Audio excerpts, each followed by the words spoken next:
Hello, and welcome to another edition of the Walpole Business Spotlight, brought to you through the efforts of the Walpole Chamber of Commerce and Walpole Media TV. My name's Harry Brusades. I'm the host and president of the Walpole Chamber of Commerce. And the mission of the show is to bring into spotlight local business owners, professionals in our community, so our audience can get to know, like, and trust them, and at the end of the day, make good buying decisions based on what you're hearing today from these people. So my guest today is Dr. Karen Holmes from Holmes Family Veterinary Clinic. And I just want to welcome Karen. Thank you for coming today. Thanks, Harry. So first off, Karen, tell us a little bit about yourself and where you're from. I am originally from Ohio. I am a Buckeye. Also from the home of the recently crowned NBA champions, Cleveland. And I got my bachelor's degree from the Ohio State University, got a master's degree from Rutgers, and came up here to Massachusetts to get my veterinary degree from Tufts. Great. Now, before we go into the business, just a little bit more about you. Okay. So I see in the past that you were a policy analyst and worked for the government. I did. Okay. So my first career was in politics and public policy. So I went to Rutgers, got my master's degree from the Blaustein School, and really was very motivated by political issues of the time, particularly women's issues, and spent the better part of 15 years starting out first as a legislative aide in the State House in Ohio, and then moving to New Jersey, getting my master's, and working both in and out of government. So I was a consultant for a number of years, moved into state government and worked for the State Division on Women, and then for the State's Employment and Training Commission, which was a public-private partnership to set job training policy for the state. As interesting as that is, how does that lead you to becoming a veterinarian? Well, the truest part of the story is that when I went to Ohio State, I started as a pre-vet major. Oh, okay. I was bitten by the bug of politics and was distracted by all of that for a really good, long, wonderful career. I have no regrets about it at all. But there was a point in time when, as I looked at myself in my early and mid-30s, I thought, do you really want to be doing this for the rest of your life? What else might you do? And I had obviously been in a pre-vet program, so I had an affinity for math and science. I thought I'd dabble a little bit, took some classes at both Rutgers and the community college because I was living in that central New Jersey area at the time. And I did pretty well. And I thought, well, maybe I can do this. And I set my sights very specifically on coming up to Tufts. And part of it was Tufts actually had a master's program in animals and public policy. Well, they still have that. And I liked the idea of combining that social policy issue with life as a practicing veterinarian. What I didn't realize was that being a practicing veterinarian would ultimately be the most fulfilling work I could have ever imagined. So I took the plunge. It was scary. It was very hard. It was very hard. By the time I entered Tufts, I was 38. So I didn't graduate till I was 42. And knowing what I know now, I would have probably pushed my time frame by a few years just to give myself a little bit more space in this career, but I don't regret it. It was fantastic. And once you got out of school, you were working where? I was working here in Walpole at another practice, and I was there the entire time. I went there specifically because, like my friend Cinnamon over here, I had a particular interest in birds. I've always loved them. I've had them since I was young, and not only wanted to do the medicine and the surgery, but was really fascinated by bird behavior, and I wanted to explore more of that as well. Okay. So Holmes Family Veterinarian Clinic is located up on Route 1. We are in the Walpole Pet Plaza. Okay. 2245 Providence Highway. So tell me a little bit about the plaza, because I know it's somewhat unique. The plaza is very unique. The plaza is owned by Missy Salzberg and her family.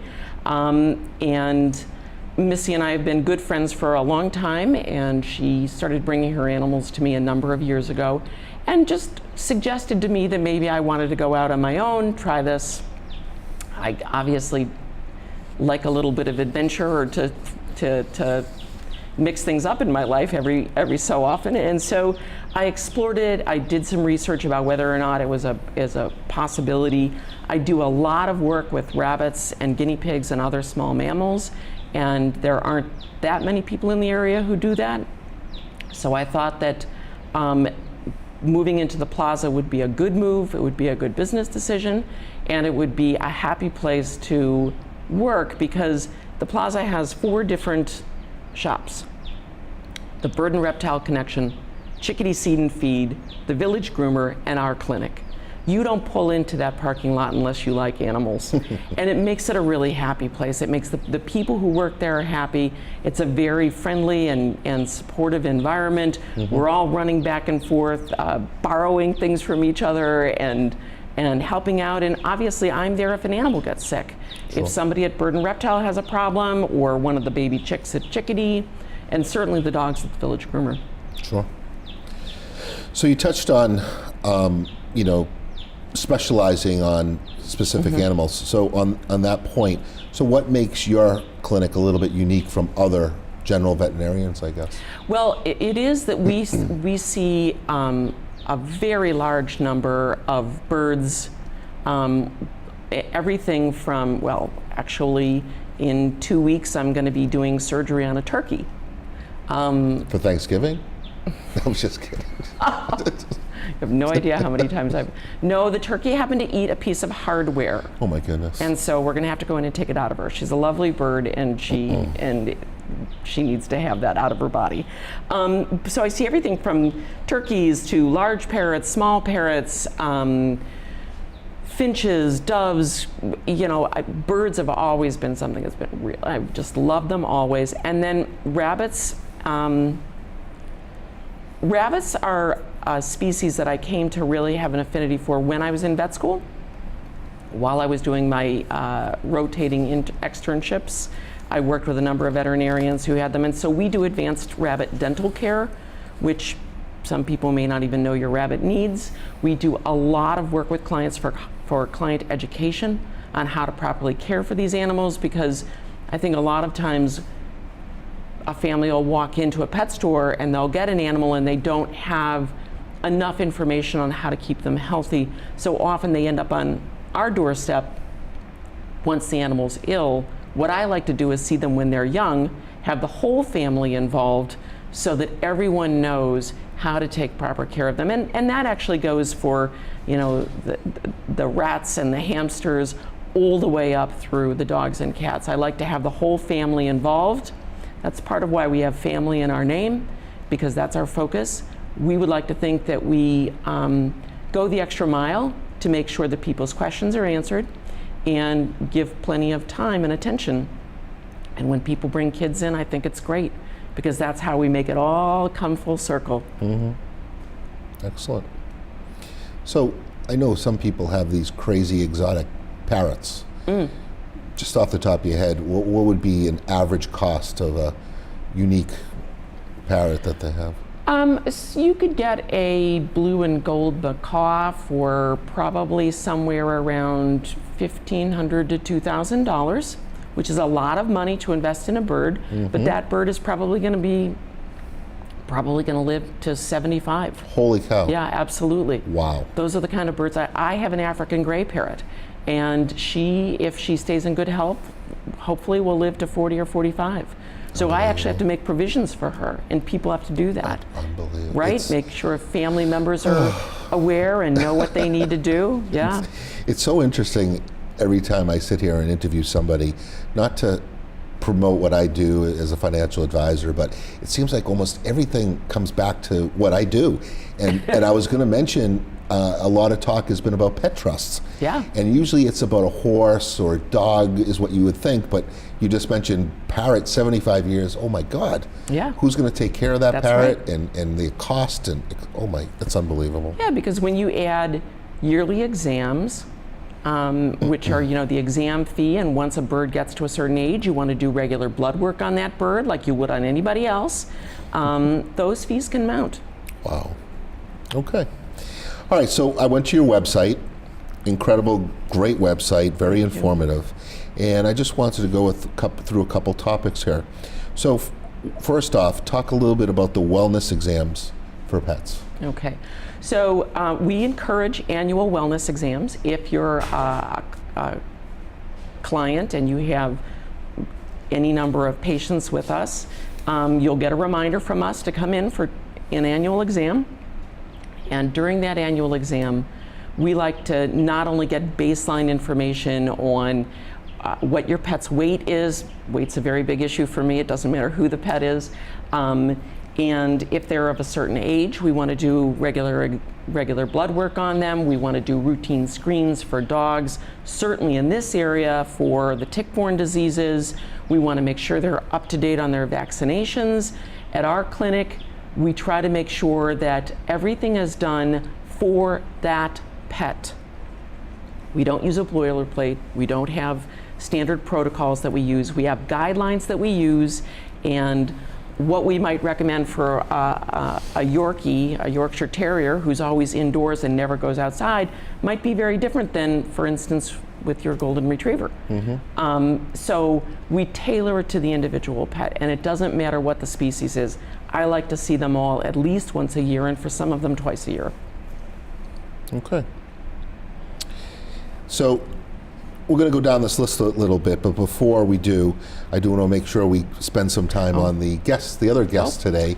Cinnamon, you're falling. Are we boring you? So this is the part of our Jack Hanna part of the show. So this is a parrot? This is a type of parrot. Okay. But this is a cockatiel. Her name is Cinnamon, and she's actually not a spring chicken. She's here today. Come here, love bug. Come on, good girl. Good girl. Cinnamon is here today because she came into the clinic. She belongs to one of our technicians, and she actually has an egg in her, and she doesn't have quite enough calcium to pass the egg by herself. So she came in for a little bit of extra calcium that we gave her injectably, and some fluids, and a little bit of rest outside of her normal environment. So one of the things that I do that I don't know that everybody does, I like to use my knowledge of a bird's natural environment and bring it to bear when I can if there's a behavioral issue. So in Cinnamon's case, someone accidentally put the wrong kind of toy in her cage, and she started to nest with the toy. She's too old to be laying eggs, and so it sapped her body of calcium. So what we're doing is putting her in what I call boot camp. And boot camp means she has a very specific amount of daylight and darkness every day. She has a very limited amount of toys, and we don't pick her up and kiss her and stroke her and play with her, all the kinds of things that might stimulate her to lay more eggs. Interesting. She's not that fond of boot camp. So when she does lay the egg, then you'll have another cockatoo on your hands? No, we will not. Just like with anybody else, eggs need to be fertilized. Oh, okay. So in order to produce a baby, we would need a male cockatiel, and they would have to mate. And we really don't want that to happen for her. So they have eggs regardless? Just like a chicken. Oh, okay. Yeah, yeah. All right. Yeah. Completely unaware of that. Okay. So we touched base a little bit on dental care for dogs, cats, and rabbits. Do you want to expound on that a little bit? More and more dental care is becoming a priority for overall veterinary health. So whether or not it's a dog or a cat, making sure that you are keeping up with their dental care, doing preventative dental care. We show our clients how to brush teeth when the animals are babies, making sure that if they are predisposed to gum disease or gingivitis, you get them in and it gets handled and treated, because we know that the bacteria in the mouth can wash through the entire body, and particularly with some dogs, can cause heart disease. Sure. So We want to make sure we avoid that. And then with regard to the rabbits' teeth, and guinea pigs for that matter, grow continuously like a horse. So they need to be on a very specific diet that wears those teeth down every day, all day long. If they don't, the teeth can overgrow and cause cuts and tears, both on their cheeks and on their tongue. And that can become a crisis pretty quickly because rabbits and guinea pigs need to eat all the time. So if their mouth hurts and they don't want to eat, they can become very sick very quickly. What is the most strangest animal that you've ever done surgery on or had to take care of, I guess? I did have a Harris hawk that came in as a patient, and that Harris hawk had a plug of fungus, aspergillosis, in the bottom of its trachea. And so doing the surgery to remove that plug was one of the most fantastic things I've ever done, because I had a bird who at one point wasn't even able to breathe go to being able to stand up, breathe, and be perfectly fine. That was a really gratifying. That was somebody that owned that hawk, and it was one of those somebody who was flies a around falconer. and comes Yep. on your own. Interesting. So I know earlier before the show we were talking about a couple things, and you have another guest, which is a couple chickadees. Well, but we've noticed, and I've noticed, that people have chickens all over the place in Walpole lately. These days, I would say that backyard chickens have to be one of the fastest growing segments of the pet population in this area. Some of it is you have this amazing resource in chickadee seed and feed, because Gretchen and Heather, who work in that store, are incredibly knowledgeable, and I really consider them partners in the care of the chickens in particular. They're just great, and I don't know how many birds they sold this particular chick season. I know last year it was in the hundreds. So this little baby, come here, sweetheart. You have to face this way. This little baby is a silver Wyandotte, and she'll grow up to be about 5 pounds, and she'll lay eggs most of the spring, summer, and fall for her lifespan. With any luck, we can get her to somewhere between 7 and 10 years. And a lot of these backyard flocks, the chickens are certainly living that long. I don't have a single chicken that comes in to see me yet who doesn't have a name, probably a child or two attached to it, and an incredible personality. So where we might have thought about chickens as not a particularly interesting farm animal, they are in fact wonderful birds, and they have great personalities. And I have some favorites that come in for some routine health care, and then I have others that come in for some pretty serious conditions. They can get egg bound just like cinnamon, but one of the more common problems is if they're picking up pieces of metal off the ground from the yard or from where the coop's been made. Sure. And then unfortunately in this area, the occasional attack from another bird or another predator. That was going to be my next question. So, well, first of all, if you have them in your backyard, does it need to be fenced because they'll take off, or will they stay in your backyard? They would likely stay, but you would fence them to keep predators out. Predators, okay. It is a very, very dangerous world at night in Walpole for pet chickens. We'd certainly recommend coops, and coops that are of a really substantial nature, and a run around the coop. Okay. And sometimes you actually have to dig a fence down under the ground so that the predators can't dig around it. Mostly it's fox, it's raccoons, the Fisher cats, they're all problems. Now, can they be outside in the winter? Yeah, they usually are. Okay. They do pretty well. You would bring them in and want to heat the coop when temperatures were really dropping below freezing for a number of days in a row. I see. Very interesting. I know, don't hop out. So you again touched upon something there, and why the name of the company is Holmes Family Veterinarian Services. And let's talk about that. It's not just about, my dog's sick, here he is, take care of him, call me when I can pick him up. talk a little bit more how you get involved with the family, whether it be prior to purchasing a pet, during that pet's life, or when the worst case happens when they start to get sick. I really do. From a time I first have a client contact, I really encourage entire families to come in, and I often have multi-generational appointments. So children and their parents and their grandparents can come in, and that's really from the first appointment to the very last at the end of their life.